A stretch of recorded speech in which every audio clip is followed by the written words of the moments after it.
This one kind of goes to, I was reading the Psalms the other day. Psalm 109 really struck out to me. And in that Psalm, there's two things. I'm going to talk about the first one today, which is the lack of mercy. The next one I'll do later, which will be about the things that we speak, curses.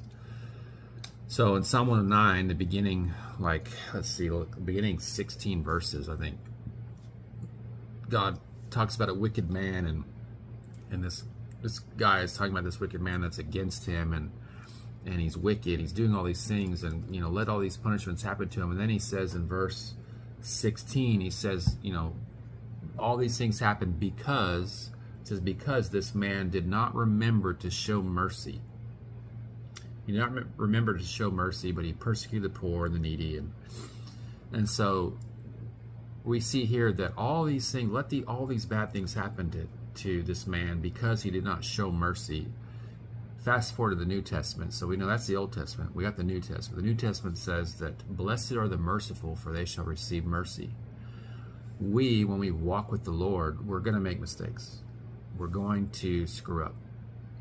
And especially if we're seeking out God's plan and will for our lives, if God gives us a certain direction and we start to go off in it, and we want God's assistance, we want God's help, we want God's blessing to be a part of our lives, and in that journey we're going to make mistakes. If we want God's mercy to basically pick us up, dust us off, and set us back in the right direction, we have to show mercy too. The Bible is very clear. We see it in the Old Testament, in the verse I just read to you, Psalm 109, verse 16, because he remembered not to not show mercy to others. We also see in the New Testament, in Matthew chapter 5, blessed are the merciful, for they shall receive mercy.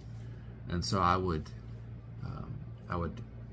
reference to you that if you harbor any unforgiveness or anything like that, to remember to show mercy, because it can hinder you from God helping you. We know also through the parable, I think it's in Luke 16, where we have the unforgiving servant, where God had a servant in his kingdom. This man owed the king a lot of money, and he begged for mercy. The king pardoned him, but when he then left that, he went and found another servant that owed him a small amount of money, and he didn't forgive that man that small debt, and had that man thrown in prison. And the king found out and basically threw that man back in prison with his family. And those things are happening.